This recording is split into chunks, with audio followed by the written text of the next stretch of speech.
version nouvelle, dans sa 7e édition, est un raid exceptionnel par son parcours qui va couvrir l'ensemble des provinces du Sud. Des provinces qui ont connu un développement extraordinaire, mais aussi exceptionnel par la qualité de ses invités et de ses participants. Un convoi qui s'ébranle et s'enfonce dans les profondeurs du désert. Image singulière d'un raid, celui des Marocains du monde. Le rallye fête cette année sa 7e édition, pendant une semaine, du 14 au 21 juillet. L'aventure sera synonyme de découverte, de rencontres et d'échanges. Le raid poursuit un autre objectif, celui d'offrir aux participants l'opportunité de visiter les grands travaux de Sa Majesté le roi Mohamed VI. En 10 années de règne, de nombreux projets achevés ou en cours de réalisation ont fleuri un peu partout dans les provinces du sud marocain.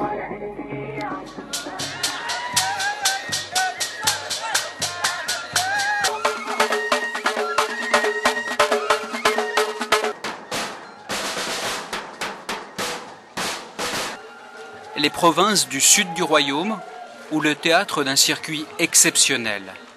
Participent à ce raid plus de 150 Marocains résidant à l'étranger et les amis du Maroc. Parmi eux, les élus d'origine marocaine. Ils sont les invités d'honneur de cette 7e édition. Au programme de ces aventuriers, la découverte des richesses naturelles et culturelles de la région.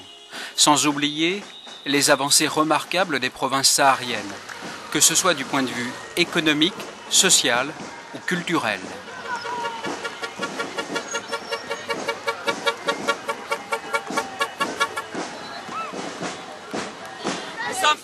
C'est un bonheur d'être dans notre Sahara. C'est un bonheur. Tout le monde, tous ceux qui sont là, ils sont contents. Ils sont contents et ils veulent tous le faire savoir. Et le symbolique de la Lyon, c'est quoi exactement? Très bien, je suis sans voix. Qu'est-ce qu'elle dit? La symbolique, oui. C'est ce monsieur-là qui a... Mais c'est normal, c'est normal. Tu sais, il y a une chose... Moi, je suis très fier. Vous êtes venus ici chez vous. Il n'y a pas de rancune, il n'y a rien. Ici, le Sahara est marocain, va demeurer marocain. Qu'ils ne veulent pas.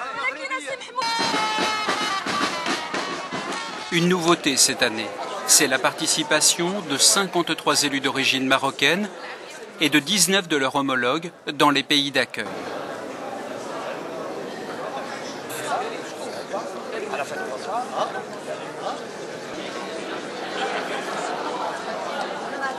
Le Maroc nous apporte tant en termes d'affection, en termes de repos pendant nos vacances, d'émotion. Nous devons rapporter quelque chose au Maroc. Nous allons apporter notre connaissance, j'allais dire technique sur certains dossiers. Et nous allons porter des dossiers à tous les échelons, que ce soit en France, au niveau européen, pourquoi pas au niveau international, pour le combat que mène le Maroc. Car c'est un combat qui est juste. Le Sahara est marocain, il l'a toujours été. Il suffit de questionner l'histoire pour avoir la réponse à ce sujet. Nous, on va apporter notre technicité. Ça veut dire qu'on a l'habitude de travailler sur certains dossiers, on les gère avec une certaine discipline. Et je pense que si on arrive à mettre de la rigueur et de la discipline dans le travail qu'on était en train de faire, il y a moyen d'apporter une plus-value. Chers invités, je voudrais au nom du gouvernement de Sa Majesté, le roi Mohamed VI, vous souhaiter la bienvenue. Vous souhaitez la bienvenue au Maroc. Vous souhaitez la bienvenue dans cette belle région et dans cette belle ville qui est la capitale de l'Aïoun. Le raid, dans sa version nouvelle, dans sa 7e édition, est un raid exceptionnel. Exceptionnel par son parcours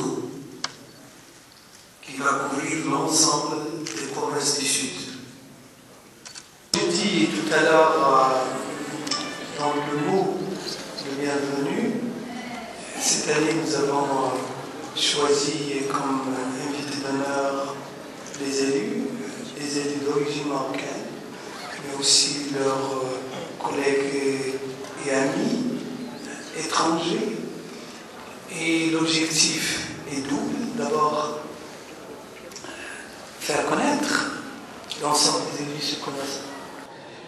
À travers en fait l'organisation du RAID, en fait ce n'est pas un RAID professionnel, c'est un prétexte pour permettre aux Marocains du monde, mais aussi à leurs collègues et amis, de découvrir le Maroc profond, le Maroc des régions, le Maroc des potentialités, le Maroc des chantiers, le Maroc des réformes, mais aussi discuter, échanger avec les acteurs en place, les acteurs à l'œuvre, des collectivités locales, de la société civile, des acteurs économiques et sociaux, échanger avec eux sur la possibilité de mettre en place des partenariats au profit à la fois des pays d'accueil de ces Marocains du monde, mais aussi au profit de leur pays d'origine. Le message, c'est que cette Europe où résident 80% des Marocains du monde, nous avons la chance aujourd'hui, en plus des relations traditionnelles excellentes entre le Maroc et l'Europe, en témoigne le statut avancé que l'Europe a accordé au Maroc en raison des réformes exceptionnelles que le Maroc a engagées depuis quelques années. En plus donc de cette situation exceptionnelle avec l'Europe, nous avons de la chance d'avoir une communauté nombreuse, très active, très impliquée, très engagée, cette communauté qui va renforcer encore davantage les relations entre l'Europe et le Maroc. C'est une chance pour le Maroc, c'est une chance pour l'ensemble des pays européens. Nous avançons sur la route des grands chantiers. Bientôt s'offriront à la vue des participants la station de dessalement d'eau de mer et le village des pêcheurs de Tarouma. Il s'agit là de deux exemples de projets réalisés durant les 10 années de règne de Sa Majesté le roi Mohamed VI. Nous sommes au cœur de la nouvelle station de dessalement d'eau, mise en service cet été. Elle permet d'assurer à la population de l'Aïoun et Foum El Oued un approvisionnement en eau potable, et cela tout au long de la journée. Auparavant, la seule station existante n'assurait de l'eau potable que 3 heures par jour. Cette station flambant neuve a commencé par un débit estimé à 13 000 mètres cubes par jour. En quelque temps, le volume de production d'eau potable a tout simplement doublé. La réalisation de cet outil aura coûté 240 millions de dirhams.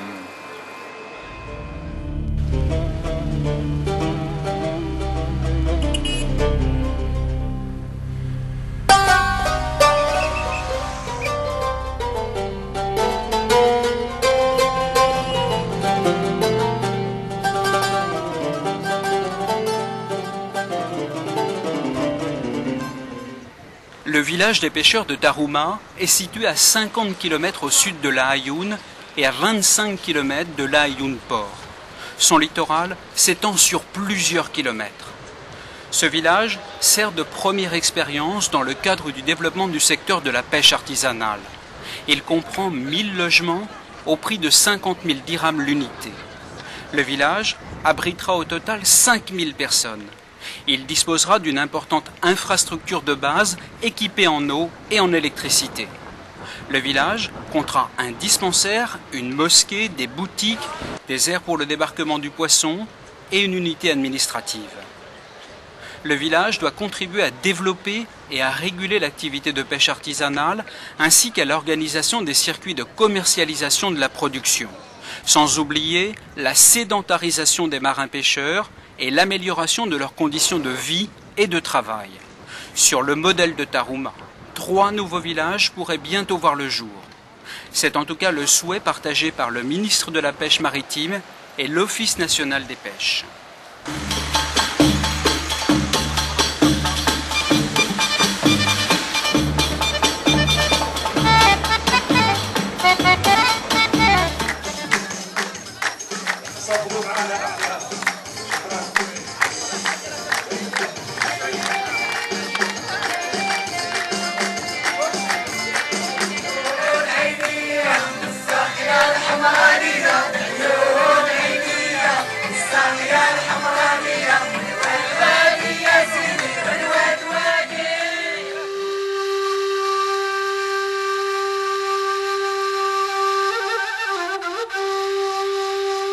La nuit était trop courte, la fatigue commence à se faire sentir.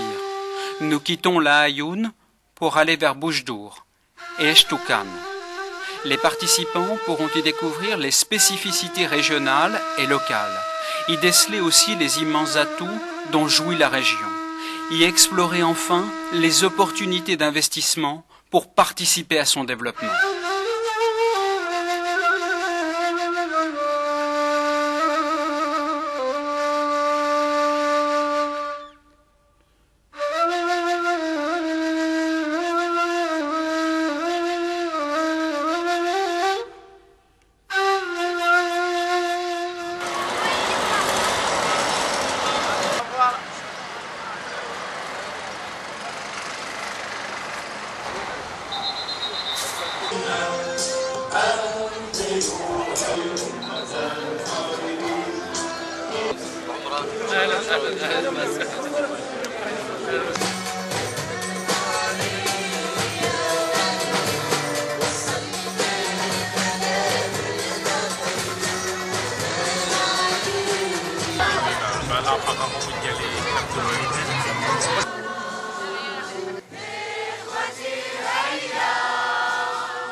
L'objectif de ce raid, c'est de permettre à des Marocains vivant à l'étranger de visiter le Maroc. Les élus d'origine marocaine, dans différents pays d'Europe, d'Amérique et même d'Afrique, avec leurs collègues pour venir voir le développement que connaît ces provinces du Sud.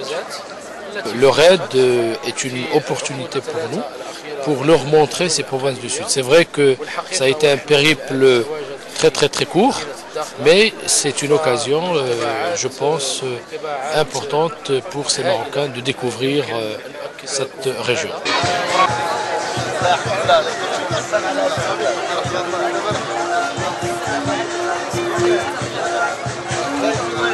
الصحراء مغربية الصحراء مغربية وتبقى مغربية بقاها نبقاها عاش الملك عاش الملك عاش الملك عاش الملك.